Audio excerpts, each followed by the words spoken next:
கர்த்தர் உங்களை ஆசீர்வதிப்பாராக. நீதிமொழிகள் 12:11 தன் நிலத்தை பயிரிடுகிறவன் ஆகாரத்தினால் திருப்தி அடைவான். இன்னைக்கு விவசாயம் பண்ண ஆட்கள் ரொம்ப குறைவு. உணவு தேவை பெருகிக்கிட்டு தான் போயிட்டுருக்கு உலகத்தில். ஆனால் உணவு தயாரிக்கிற நிலப்பரப்பை குறைச்சிக்கிட்டு ரோடு போட்டுக்கிட்டு போயிட்டுருக்காங்க, கட்டடம் கட்டுறாங்க, அது விடுங்க. ஆனால் ஆகாரம் இன்னைக்கு வேணும் அப்படின்னா நிலத்தை பயிரிடணும். எந்த நிலத்தை பயிரிடுறது? இன்னைக்கு உலகத்தில் எத்தனையோ நிலங்கள் இருக்குது. ஆத்துமாக்கள் எவ்வளோ ஆத்துமாக்கள் இன்னைக்கு உலகத்தில் இருக்குது. உன்னுடைய வாழ்க்கையில் மரணத்துக்கு அப்புறம் நித்திய ஜீவனில் உனக்கு ஆகாரம் வேணும். நித்திய ஜீவன் என்கிற ஒரு ஆகாரம் உனக்கு வேணும். எந்த மனிதனும் மரணத்தை சந்தித்து தான் ஆகணும். மரணத்தை சந்திக்காமல் எந்த மனிதனும் போக முடியாது. அந்த மரணத்தை கடந்து போய் நித்திய நரகமா நித்திய பரலோகமான்னு பார்க்கும் பொழுது இந்த நிலத்தை நீ பயிரிடணும். எந்த நிலத்தை நீ பயிரிட வேண்டும்? எந்த நிலத்தை நீ பயிரிட வேண்டும்? இந்த பூமியில ஆத்துமாக்களை கர்த்தர் கொடுத்திருக்கிறார்.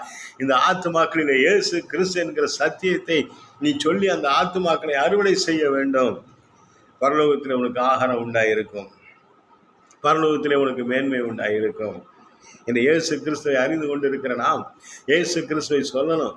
சொல்லக்கூடாதுன்னு மிரட்டலாம். அவனுக்கெல்லாம் அதிகாரம் ரொம்ப நாளைக்கு இருக்காது.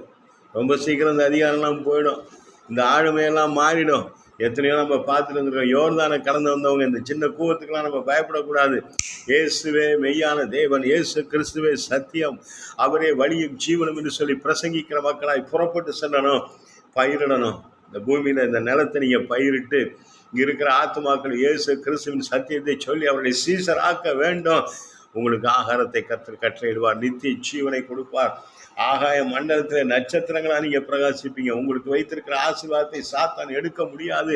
கர்த்தர் உங்களுக்காகவே எல்லாவற்றையும் வைத்திருக்கிறார். நீங்க செய்ய வேண்டிய ஒன்றே ஒன்று, இயேசுவின் நாமத்தை ஜனங்கள் மத்தியிலே பிரஸ்தாபம் பண்ணுவது தான்.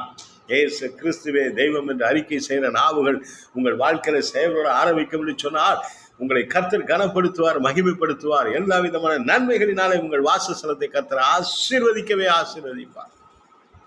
ஒன்றுக்கும் குறைவில்லாமல் நீங்கள் சம்பூரணமாய் நிற்பீங்க, எழுந்து நிற்பீங்க, ஜெயத்தோடு நிற்பீங்க. இயேசுவின் சுவிசேஷத்தை அறிவிக்க புறப்பட்டு போங்க. கர்த்தருடைய வல்லமையின் வலது கரம் உங்களோடு இருக்கிறது. அது உங்களுக்காக பராக்கிரமம் செய்யும். கர்த்தர் உங்களோடு இருக்கிறார். அல்லேலூயா.